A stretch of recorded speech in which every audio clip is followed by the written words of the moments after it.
Old couple होतं आणि त्यांच्या तिन्ही मुली आमच्या जेएनसीला शिकलेल्या होत्या आणि त्यांनी घर विकलं होतं. ते घर एका रिटायर्ड पोलीस अधिकाऱ्याला विकलं होतं.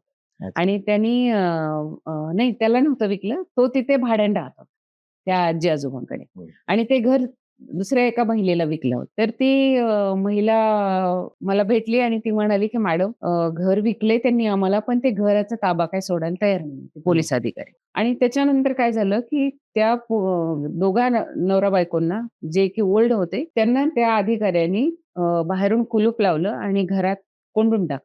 अरे वाह! आणि त्या लोकांनी बोराडे सरांना फोन केला, जे की आमचे ट्रस्टी होते. ते काहीतरी अमेरिकेला चालले होते आणि त्यांनी एअरपोर्टवरून मला फोन केला, की "रेखा असं-असं आहे, तू जरा तेवढं बघशील." मला क्लिक झालं, की ती बाई मला बोलली होती. ओके. मी आपले जे पत्रकार आहेत हां. एबीपी माझाचे त्यांना सांगितलं. हं. ते गेले तिथे. त्यांनी शूट केलं पूर्ण. ते कुलूप तोडलं. पोलिसांना घेऊन आले ते हो, पत्रकार. हो, हो. कुलूप तोडलं. त्या आजी-आजोबांना बाहेर हो. काढलं. ते आजोबा तर अक्षरशः हार्ट हो, अटॅक हो, येण्याची हो. परिस्थिती झाली होती त्यांना. त्यांना ॲडमिट केलं. त्यांचं कोणीच नव्हतं इथं. हं, हं, हं. त्यांच्या मुली तिन्हीही अमेरिकेला होत्या. अच्छा. आणि ते सगळं सॉल्व्ह झालं. त्या माणसाने घर सोडलं.